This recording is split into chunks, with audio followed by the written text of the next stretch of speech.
Sarah Thompson, a resilient black teenager trapped in a life of domestic servitude under her adoptive parents, Laura and Mark Thompson.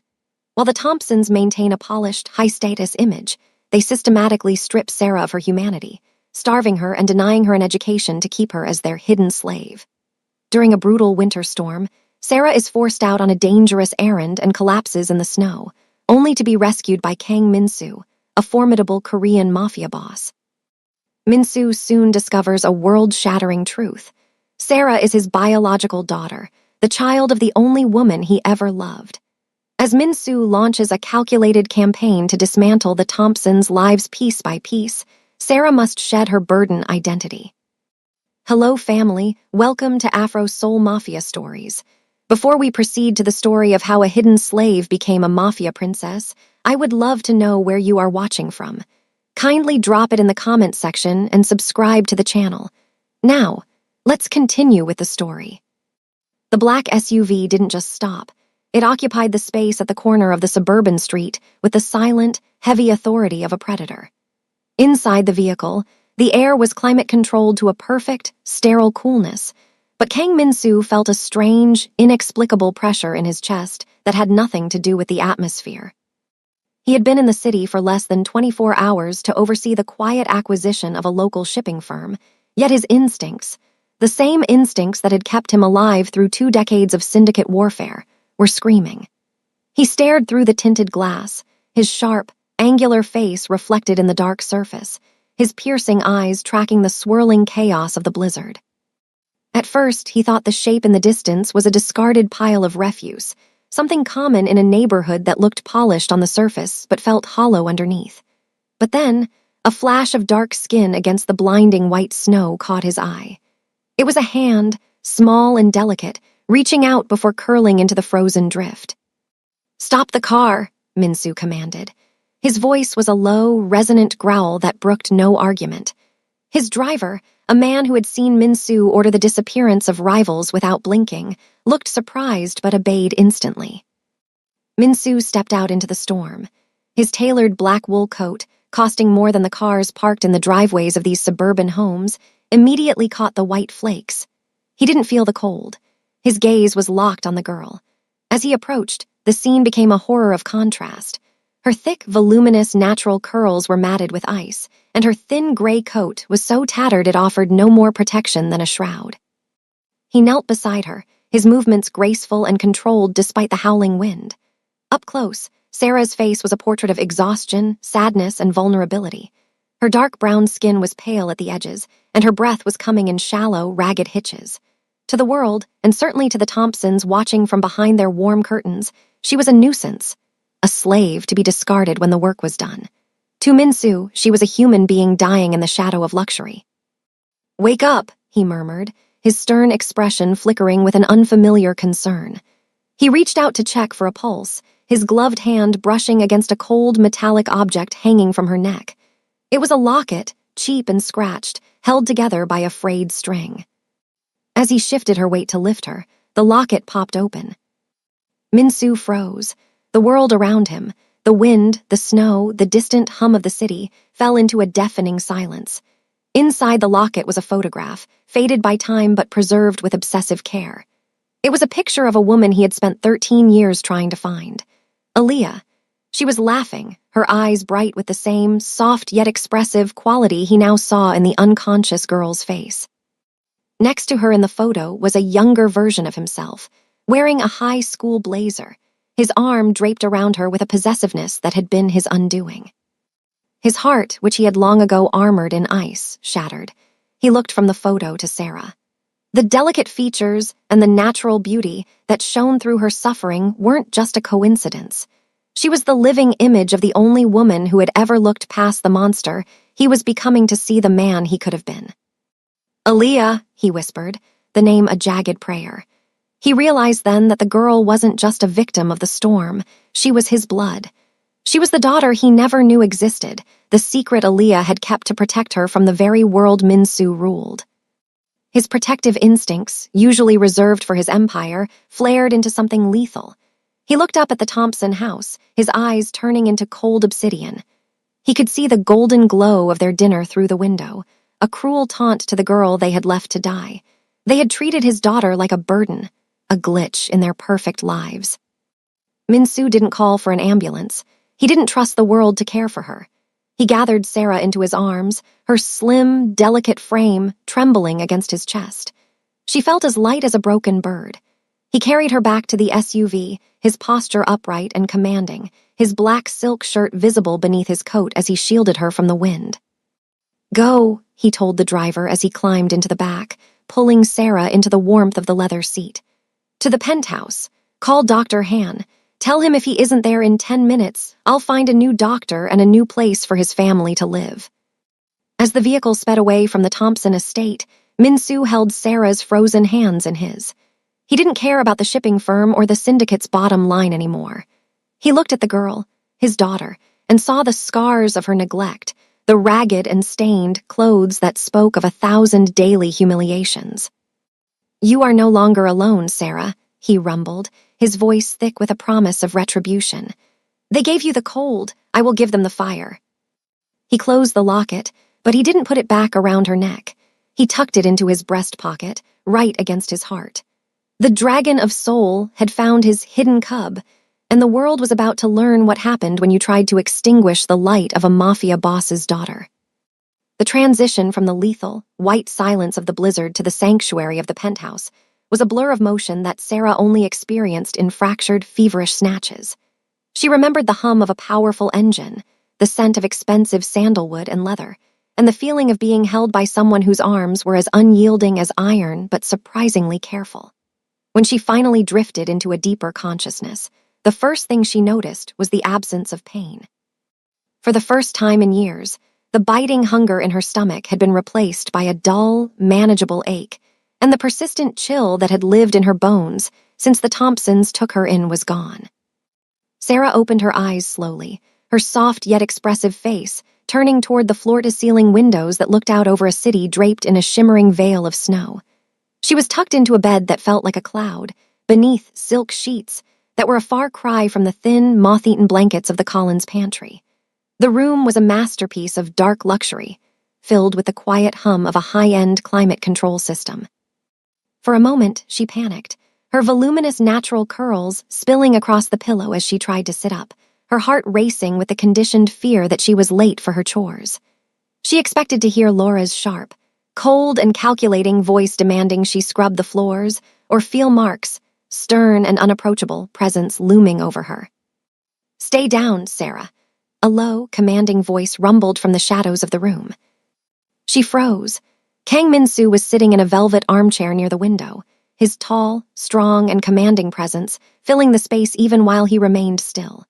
He had removed his heavy wool coat, revealing a formal black shirt that fit perfectly over his broad shoulders. His sharp, angular face was illuminated by the soft amber glow of a desk lamp, and his piercing dark eyes were fixed on her with an intensity that made her catch her breath. He rose and walked toward the bed. Sarah flinched instinctively, pulling the silk covers to her chin, her eyes wide with exhaustion and vulnerability. She was used to men like Mark Thompson, who used their physicality to dominate and control. But as Min-soo reached the bedside, his facial expression shifted to show concern and care. He didn't tower over her. Instead, he sat on the edge of the mattress, his posture upright, but his movements gentle and caring. "You are safe here," he said, his voice dropping to a register of surprising warmth. He reached out, and for a terrifying second, Sarah thought he might strike her. Instead, his large, calloused hand settled lightly on her forehead, checking her temperature with a tenderness that seemed entirely at odds with the polished appearance of a mafia boss. "The fever is breaking. Dr. Han said you were suffering from severe malnutrition and stage 1 hypothermia. He said you haven't had a real meal in days." Sarah swallowed hard, her throat feeling tight. I didn't finish the laundry. Ma'am said I couldn't eat until the silk was pressed." Min-soo's jaw tightened, his strong jawline becoming a hard, dangerous edge. For a fleeting moment, the stern and authoritative mask of the chairman returned, his eyes flashing with a cold fire that promised a war was coming. But when he looked back at Sarah, he forced the rage back down. He picked up a small porcelain bowl from the nightstand, the steam rising from it carrying the savory, healing scent of abalone porridge. "You will never worry about laundry or meals again," he promised, his intense gaze locking onto hers. He dipped a silver spoon into the bowl and held it out to her. It was a gentle gesture that felt like a revolution to Sarah, a man of such wealth, power, and control, taking the time to feed a girl who had been told she was a nuisance and a burden her whole life. Sarah hesitated, then leaned forward, taking the first bite. The warmth of the food spread through her, bringing tears to her eyes. "Why are you doing this?" she whispered, her voice cracking with sadness and a spark of hope. "You don't even know me." Minsu reached into his pocket and pulled out the locket, the metal gleaming in the soft light. He opened it, revealing the photo of Aaliyah. "I knew your mother, Sarah," he said, his voice thick with a grief he usually kept immaculate and hidden. "And I have spent 13 years looking for the piece of my heart that she took with her when she left. I didn't know that piece had a name. I didn't know she was being treated like a slave by people who aren't fit to breathe the same air as her." He reached out and brushed a stray curl from her face, his touch softening as he looked at her delicate features. In that moment, the Mafia persona fell away, leaving only a father who had finally found his hidden cub. Sarah looked at the man who was both silk and steel, and for the first time in her life, she didn't feel like a glitch or a burden. She felt seen. "Sleep now," Minsu whispered, his commanding presence providing a shield against the rest of the world. "When you wake up, we will begin the work of making the Thompsons regret the day they ever laid a hand on my daughter." Sarah drifted back toward sleep, the rhythm of her breathing finally steady. She didn't know that while she slept, the dragon of soul would be standing by the window, his upright posture, a promise of the scorched earth retribution that was about to descend on the people who had dared to turn his blood into a slave. The morning sun filtered through the high-performance glass of the penthouse, casting long, sharp shadows across the minimalist furniture, but the atmosphere remained heavy with a chilling clinical tension.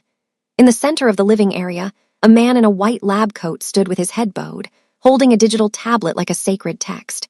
Kang Minsu stood by the window, his tall, strong, and commanding presence framed by the sprawling city below.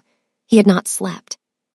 His black hair was neatly styled, as immaculate as ever, but the piercing dark eyes that stared out at the horizon were filled with a terrifying, quiet clarity.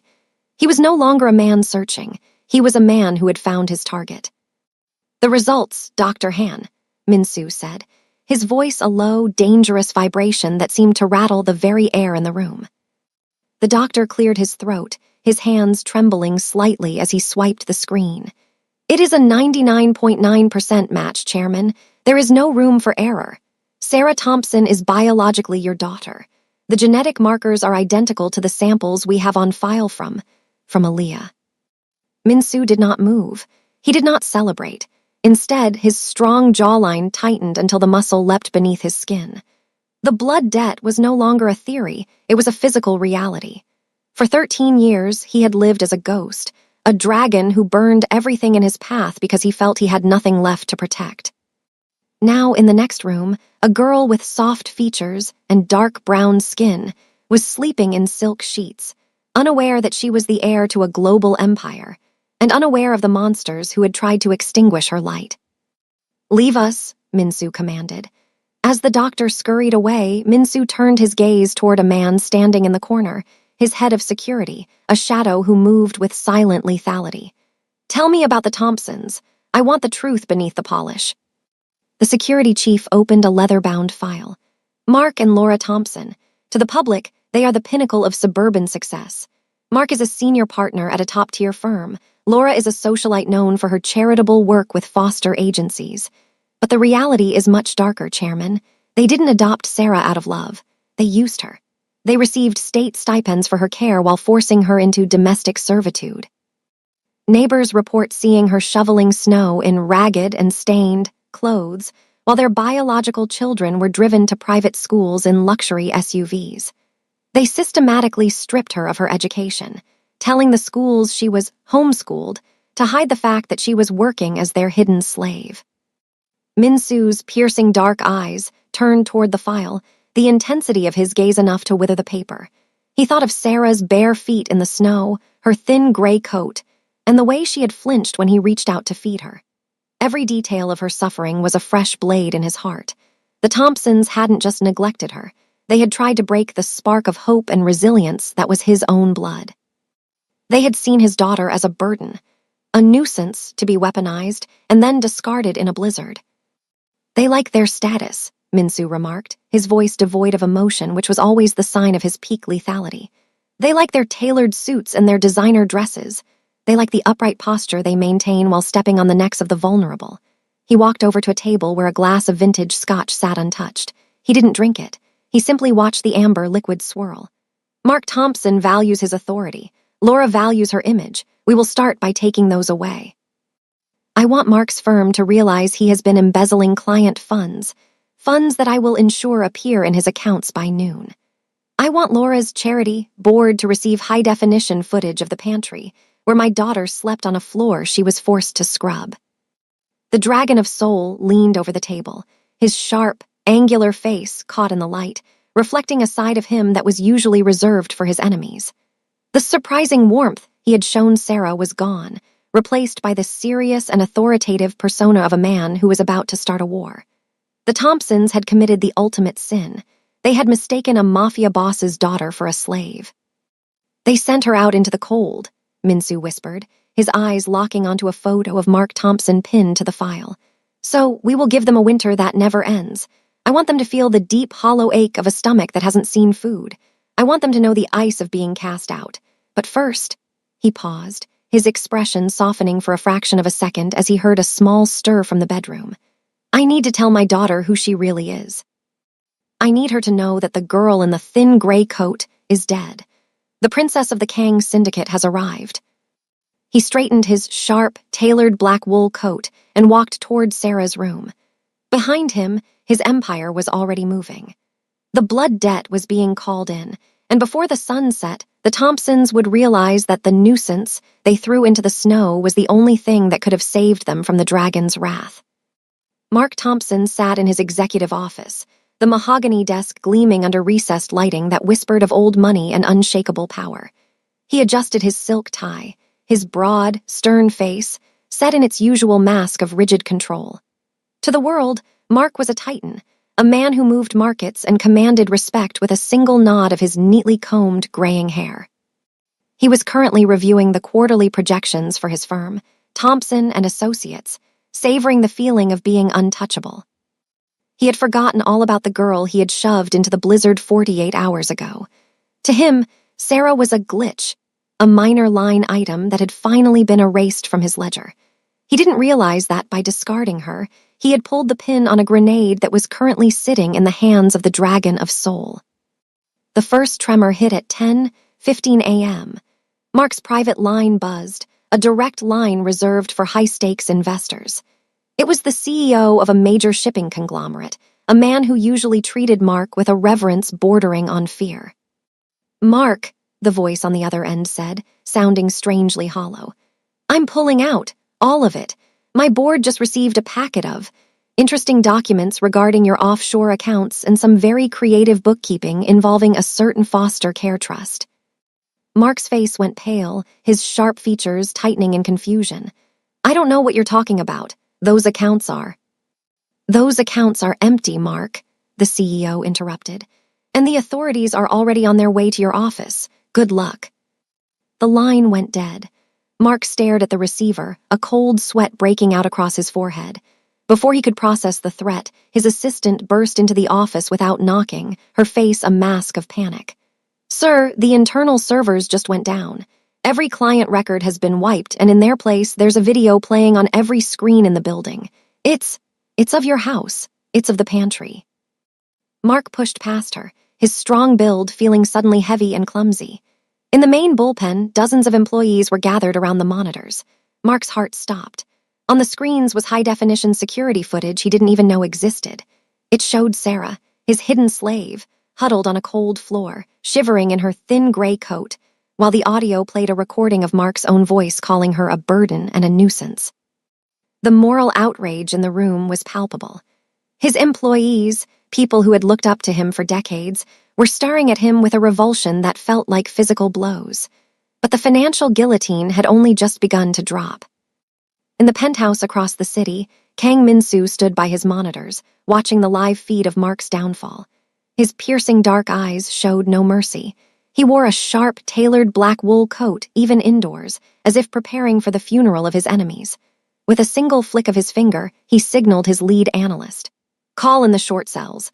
I want the Thompson name to be synonymous with bankruptcy by the closing bell." Back at the firm, Mark's phone began to ring incessantly. It was his bank. "Mr. Thompson, we've detected massive, unauthorized transfers out of your personal and corporate holdings. Every asset you own is being liquidated to cover a sudden, massive debt call from a creditor named the Kang Syndicate." Mark collapsed into his leather chair, the air of superiority and authority he had carried for years evaporating into a thin mist of terror. He realized then that he wasn't being audited, he was being hunted. The Iron Ghost had found the paper trail of every cent Mark had embezzled from Sarah's inheritance, the money her mother, Aaliyah, had left to ensure she was never a slave. Minsu wasn't just taking the money back, he was charging interest in the form of Mark's soul. By noon, the financial guillotine had severed everything. Mark's credit cards were declined at the very lunch spot where he usually spent more on a bottle of wine than Sarah's clothes had cost in a year. His car, the luxury SUV he used to project power, was being towed from the firm's parking lot as a repossession team moved in. Mark stepped out onto the sidewalk, dazed. The stern and unapproachable man was now a target of public mockery as reporters, tipped off by Minsu's network, swarmed the entrance. He looked up at the sky, the gray clouds promising more snow, and felt a sudden, deep, hollow ache in his chest. For the first time, he was the one without a coat, the one without a home, and the one the world had decided was a nuisance. In the penthouse, Minsu turned away from the screens. The destruction of Mark's business was merely the opening act. He walked toward Sarah's room, his facial expression shifting to one of fatherly concern. He had dismantled an empire in 3 hours, but the real work, the transformation of his daughter, was just beginning. He had called in the blood debt, and Mark Thompson was finally learning that in the world of the Korean Mafia, some debts can only be paid in ruin. While Mark Thompson's world was being incinerated by financial ruin, Laura Thompson remained blissfully cocooned in the artificial warmth of the city's most exclusive country club. She sat at a corner table draped in white linen, her blonde hair styled perfectly, into a sleek updo that didn't have a single strand out of place. Dressed in a high-end designer dress that shimmered with the subtle luster of old money, she sipped a mimosa and held court with the city's elite. To the women at the table, Laura was a saint, a tireless advocate for the less fortunate, and a woman of profound grace. Her face was composed into a mask of indifference toward anything that didn't involve her social standing, her sharp features gleaming with the pride of a woman who had successfully built a life on a foundation of lies. "I don't know how you do it, Laura," one of the women sighed, leaning in. "Taking in that foster girl, it must be such a drain on your spirit." Laura let out a soft, practiced laugh, her superficial and forced smile lighting up her face. "It is a cross I bear gladly. Someone has to provide a moral compass for those who have nothing, though I must admit her attitude has become difficult. She's currently taking some personal time away from the house to reflect." She didn't mention that the personal time was a death sentence in a blizzard. She didn't mention that the girl's difficult attitude was actually the trembling of a starving teenager forced to scrub floors until her knuckles bled. But miles away, in the quiet, high-tech nerve center of the Kang penthouse, Kang Minsu was preparing to tear that mask off. He stood behind a wide mahogany desk, his tall, strong, and commanding presence casting a long shadow over the digital tablets laid out before him. He was wearing a formal black shirt with the sleeves rolled up, revealing the corded muscle of his forearms, arms that had built a criminal empire and were now dedicated to a different kind of destruction. His piercing dark eyes were fixed on a red button on his screen. "Status?" Minsu asked, his voice a low, lethal vibration. "The guest list for the charity gala is live, Chairman," his tech specialist replied. "The emails are being sent now. We've bypassed their filters. Every socialite, every donor, and every journalist in Laura's circle is about to get a front row seat to the Thompson household." Minsu gave a single, slow nod. "Leak it." Back at the country club, the air was suddenly pierced by the rhythmic chiming of dozens of smartphones. One by one, the women at Laura's table reached for their devices. Laura, ever the picture of superiority and control, checked hers as well, expecting a notification about a new donation or a social invitation. Instead, her screen turned a blood red before flickering into a video feed. It was a hidden camera recording from 3 nights ago. The footage was grainy but clear, capturing the cold and calculating expression on Laura's face as she stood over Sarah in the kitchen. In the video, Sarah was slumped on the floor, her dark brown skin pale with exhaustion, her ragged and stained clothes, a stark contrast to the designer heels Laura was using to nudge her ribs.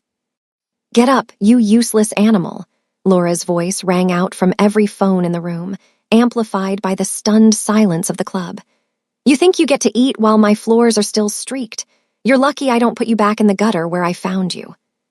The table went silent.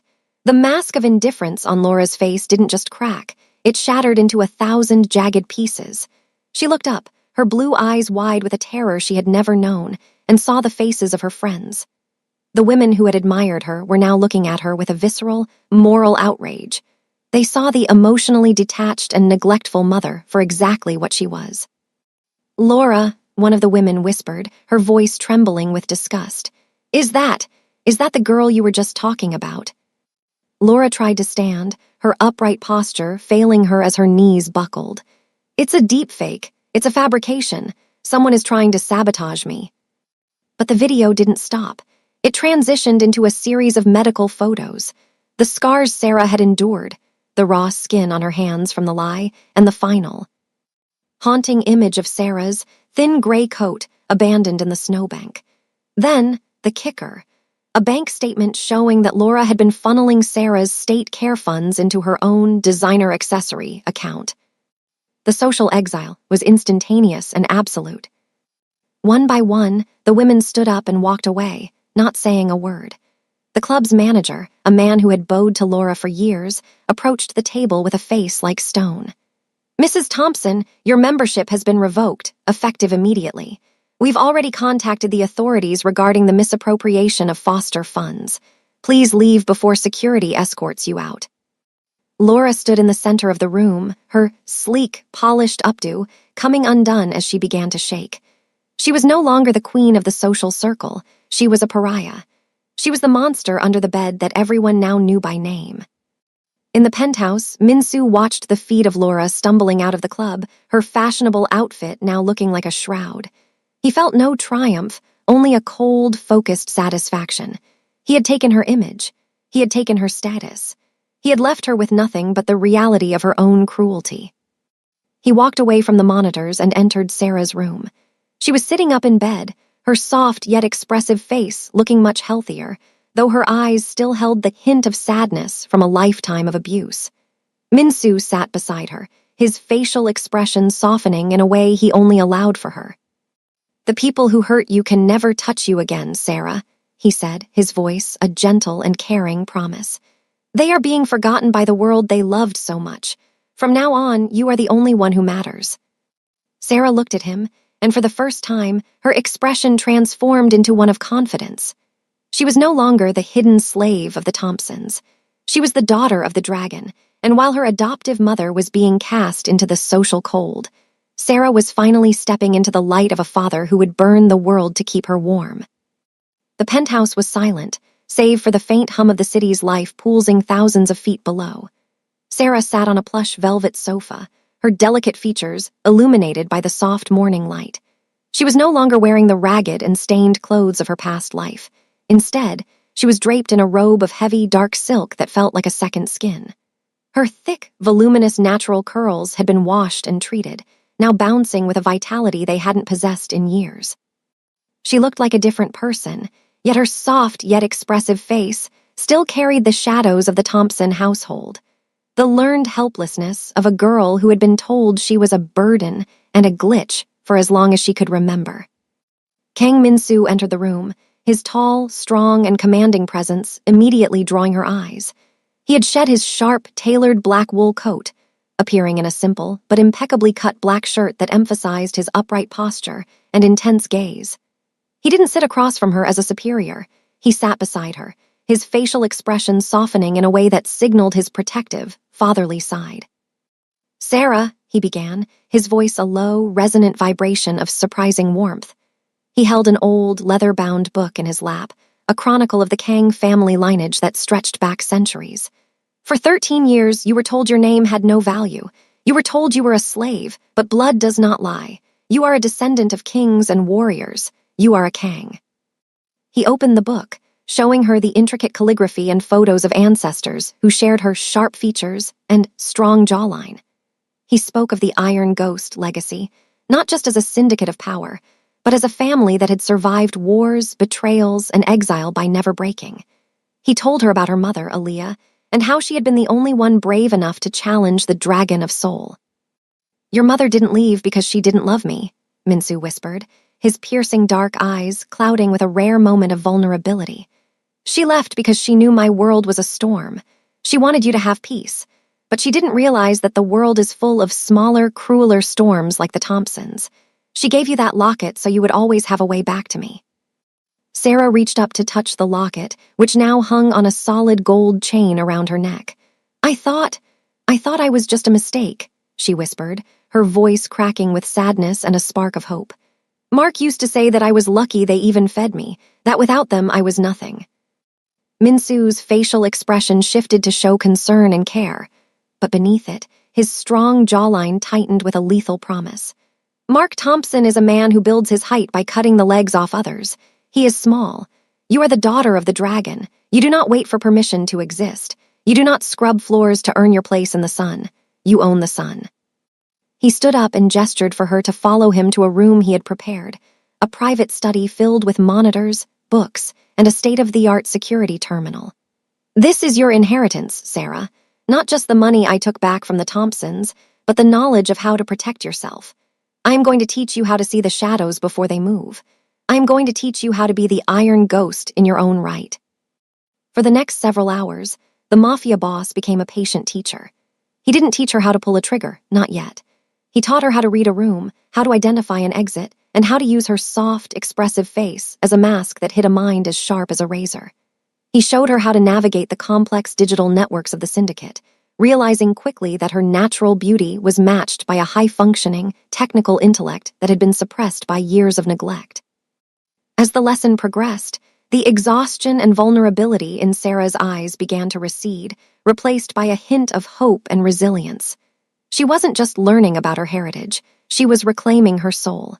She realized that being a Kang wasn't about being a criminal, it was about being unshakable. "Why are you teaching me this?" Sarah asked, her expression transforming into one of confidence as she successfully bypassed a security simulation. Minsu leaned back, his commanding presence providing a sense of absolute safety. "Because I cannot always be the shield, Sarah. One day, you will be the one holding the sword. And when that day comes, I want the world to look at you and see the same thing I see, a queen who was once a slave and who will never be a slave again." By the time the sun began to set, casting long, golden shadows across the penthouse, Sarah was no longer the girl in the thin gray coat. She stood by the window next to her father, her posture upright, and her eyes locked on the horizon. She had found her spark of hope, and it was burning with a ferocity that would soon consume anyone who dared to stand in her way. The dragon's lesson was complete, and the hidden cub was finally starting to grow her claws. The moon was a sliver of cold silver hanging over the city, casting long, skeletal shadows across the penthouse. Inside, the atmosphere was thick with the quiet stillness that precedes a storm. Sarah lay in her bed, her soft yet expressive face relaxed in a deep, restorative sleep she hadn't known for years. In the next room, Kang Minsu sat at his desk, the polished appearance of a mafia boss still intact even in the dead of night. His piercing dark eyes were fixed on a set of blueprints, his upright posture unyielding. He had spent the day teaching Sarah about her heritage, but tonight, his mind was on the Iron Ghost business, specifically the growing rumblings from the Park Syndicate, a rival group that had been eyeing his territory with hungry, desperate eyes. The silence was shattered not by a sound, but by a sudden, jarring flicker of the lights. Minsu was on his feet in an instant, his tall, strong, and commanding presence vibrating with a lethal energy. He reached into the drawer of his desk and pulled out a sleek, suppressed handgun, his movements confidently upright and precise. He didn't call out. In his world, noise was a luxury for the dead. He moved toward Sarah's room, his intense gaze locking onto the hallway. He knew why they were here. The rumors of a fragile girl being kept in his sanctuary had spread, and the Park Syndicate, thinking they had found a weakness in the dragon's armor, had come to exploit it. In her room, Sarah woke to the sound of a muffled thud, the unmistakable sound of a body hitting the floor. Her natural curls were wild against the pillow as she sat up, her heart hammering against her ribs like a trapped bird. For a second, the old fear returned, the exhaustion and vulnerability of the girl who had been kicked into the snow. She expected to see Mark Thompson standing in the doorway with a belt, his stern and unapproachable face twisted in rage. But then she remembered the dragon's lesson. She remembered her father's voice telling her she was unshakable. She didn't scream. Instead, she slid out of bed, her bare feet moving silently across the thick carpet. She reached for the security tablet Minsu had given her, her fingers steady as she accessed the thermal feed. She saw them, 4 heat signatures moving through the foyer, their movements tactical and aggressive. They were armed, their commanding presence intended to intimidate. "Sarah," a low voice rumbled from the doorway. Minsu was there, his angular face a mask of focused stone. He stepped into the room and pulled her behind him, his sharp, tailored silhouette providing an absolute shield. "Stay behind me, don't look." "I see them, Father," Sarah whispered, her voice cracking but her eyes locked on the tablet. "They're in the blind spot behind the marble pillars. They think the cameras are looped, but I rerouted the feed this afternoon." Minsu paused, a flicker of surprising warmth, and pride crossing his face even in the heat of the moment. He realized then that the hidden cubby was already starting to hunt. The door to the penthouse exploded inward, the sound of splintering wood and glass echoing through the marble halls. The Park Syndicate's lead hitman stepped through the dust, his broad, stern face twisted in a sneer of triumph.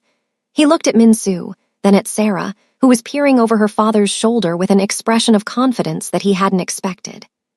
"The dragon has a daughter," the hitman laughed, his voice cold and calculating. "A pretty little thing. A shame we have to break her to get to you."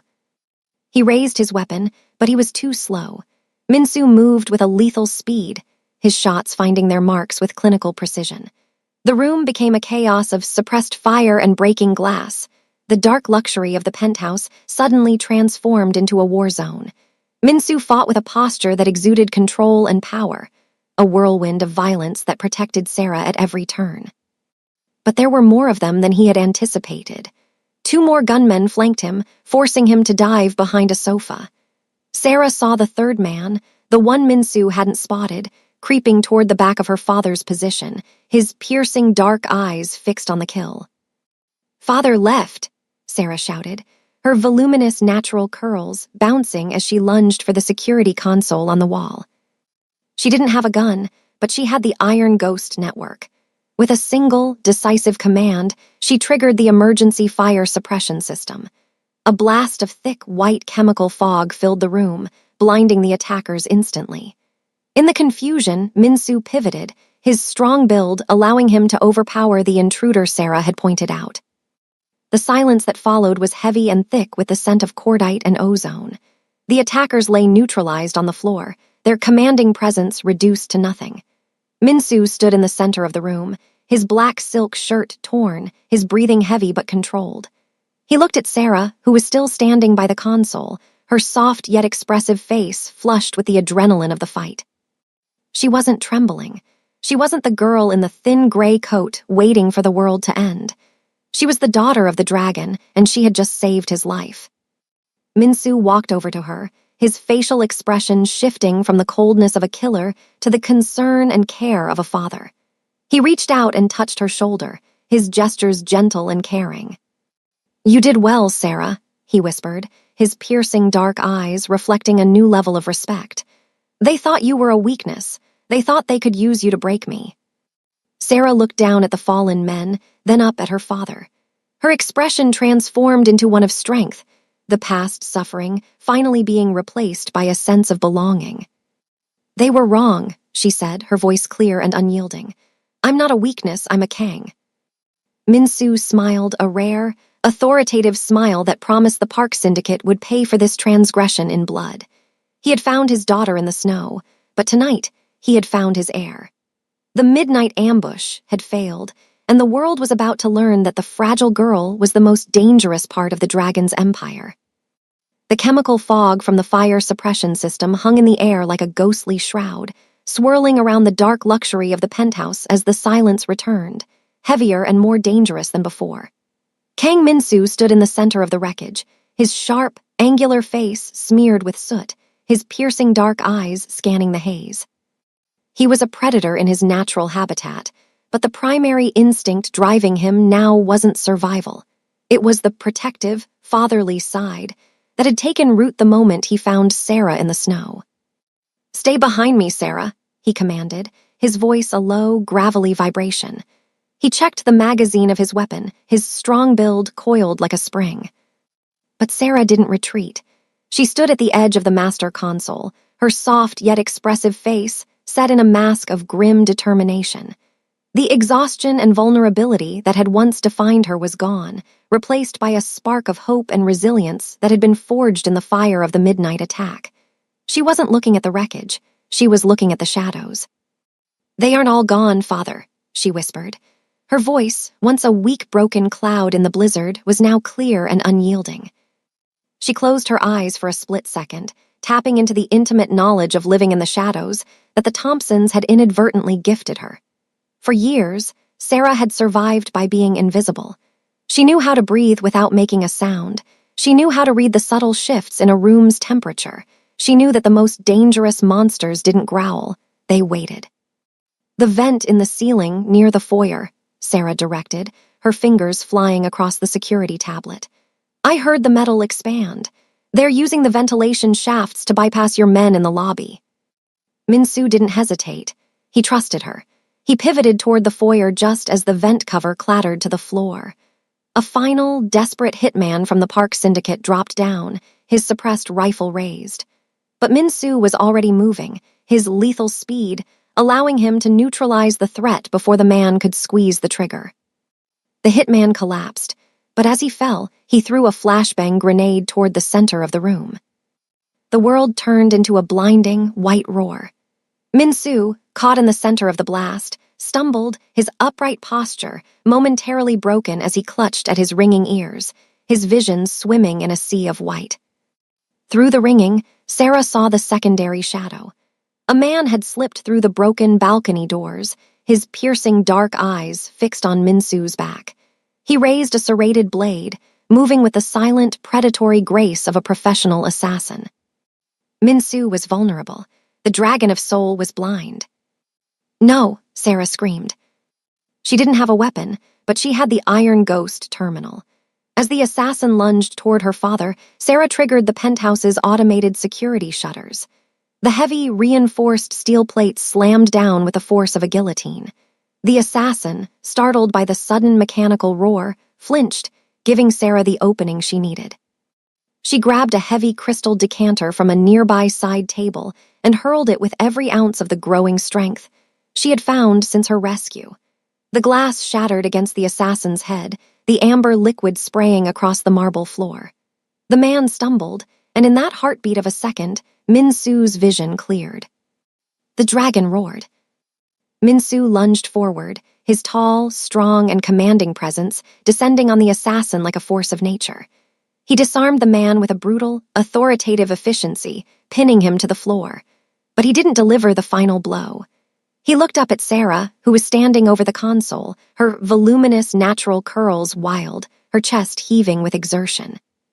"He's the last one," she panted, her expression transforming into one of confidence. Min-soo stood up, his black silk shirt soaked with sweat, his facial expression shifting to show concern and care as he walked toward her. He didn't look at the fallen men, he looked only at his daughter. He realized that the hidden cubby was no longer just a survivor. She was the heir rising. She had used the very trauma of her past, the habit of watching from the corners and anticipating the movements of her abusers, to save the life of the most powerful man in the city. "You saved me, Sarah," Min-soo whispered, his gestures gentle and caring as he reached out to steady her. "We save each other, Father," she replied, her soft features hardening into a legacy of strength and confidence. Minsu nodded, a surprising warmth filling his chest. He looked around at the dark luxury of his penthouse, now a scarred battlefield, and knew that the war with the Park Syndicate was far from over. But as he looked at Sarah, he knew he had already won. The girl the Thompsons had turned into a slave was gone. In her place stood a Kang, and the world was finally going to see what happened when a fragile girl stopped living in the shadows and started commanding them. "The Thompsons think they threw you into the cold to die," Minsu said, his upright posture returning with a new, terrifying purpose. "But tonight, you showed me that you are the fire. It's time we finish this." Sarah took his hand, her piercing dark eyes reflecting the same fire as his. The heir rising was ready to claim her throne, and the first order of business was the total, scorched earth destruction of the people who had dared to treat a queen like a servant. The morning air was a jagged blade of ice, the kind of cold that didn't just nip at the skin, but settled deep into the marrow, much like the night Sarah had been discarded. In front of the Thompson estate, the golden glow of suburban perfection had been replaced by the flashing lights of city marshals and the heavy, rhythmic thud of moving crews. The high-performance glass windows, which had once shielded Laura and Mark from the reality of the world they exploited, were now being shuttered by iron-faced men in black tactical gear. Sleek black SUV idled at the curb, its engine a low, predatory hum. The door opened, and Sarah Thompson stepped out. She was no longer the girl in the thin gray coat with bare feet and frizzed natural curls weighed down by the snow. She wore a sharp, tailored black cashmere coat over a structured silk dress, her thick, voluminous curls styled into a crown of defiance. Her soft yet expressive face was calm, her dark brown skin glowing with a health that had been absent for years. Behind her, Kang Minsu stepped out, his tall, strong, and commanding presence acting as a permanent shadow of protection. He adjusted his formal black shirt, his piercing dark eyes fixed on the doorway of the house that had been Sarah's prison. The front door of the mansion flew open, but it wasn't Sarah being shoved out this time. It was Laura Thompson. Her blonde hair, usually in a sleek, polished updo, was disheveled, and her high-end designer dress was wrinkled, a far cry from her usual obsession with wealth and maintaining her image. Behind her, Mark Thompson stumbled out, his broad, stern face now pale and crumbling with terror. He clutched a single cardboard box, the only property the Kang Syndicate had allowed them to keep. "You can't do this," Laura shrieked, her voice cracking as she saw the marshals hauling her Italian leather sofa toward a liquidation truck. "This is our home. We have rights." "Rights are for those who honor them, Laura," Minsu's voice rang out, a low, lethal vibration that silenced the street. He walked forward, his upright posture and intense gaze forcing the Thompsons to shrink back. "You treated my daughter like a slave. You stole her inheritance to buy the very shoes you're wearing. Today, the debt is settled in full." Sarah walked past her father, her expression transformed into one of confidence and strength. She stopped directly in front of Mark, the man who had called her a burden and a nuisance. He looked at her, and for the first time, he was the one looking up. He was the one whose legs wobbled and whose breath came in weak, broken clouds. "The locket you tried to throw away," Sarah said, her voice steady and clear, "was the key to the only world you ever cared about. You wanted me to fix my attitude in the cold. Well, Mark, the cold is here." Mark began to sob, a hollow, ugly sound that carried no weight. He dropped the box, spilling its meager contents into the slush. "Please, Sarah, we're your family. You can't leave us with nothing. Where will we go?" Sarah looked at the man who had once loomed over her with crossed arms, projecting authority. She felt the weight of the Cinderella moment, but as she looked at her father, Kang Minsu, she realized it wasn't a fairy tale anymore. It was the final status swap. She thought of the abalone porridge and the gentle gestures that had restored her soul. "I won't kill you," Sarah said, her dark eyes locking onto Robert, with a finality that was more chilling than the wind. "That would be an end, and I want you to have a beginning. I want you to walk out that gate with exactly what you gave me, nothing but a thin coat and the silence of a world that doesn't know your name." Minsu signaled his men. With a commanding presence, they escorted the Thompsons to the edge of the property. The gates, once a symbol of their superiority and control, slammed shut with a final metallic boom. Sarah turned her back on the house and the broken people outside the gate. She looked at Min-soo, and the surprising warmth in his eyes told her everything she needed to know. The hidden cub was no longer hiding. She was the daughter of the dragon, and as they climbed back into the SUV, the exhaustion and sadness of her past life finally vanished into the white silence of the snow. She wasn't just surviving anymore. She was the heir to an empire, and for the first time in her life, she was going home. The Thompsons learned the hard way that you never mistreat a girl who has a dragon for a father. If you enjoyed this transformation, smash the like button and subscribe for more Afro Soul Mafia stories. Who should the dragon target next? Tell us in the comments. They threw her to the wolves, but she came back leading the pack. See you in the next story.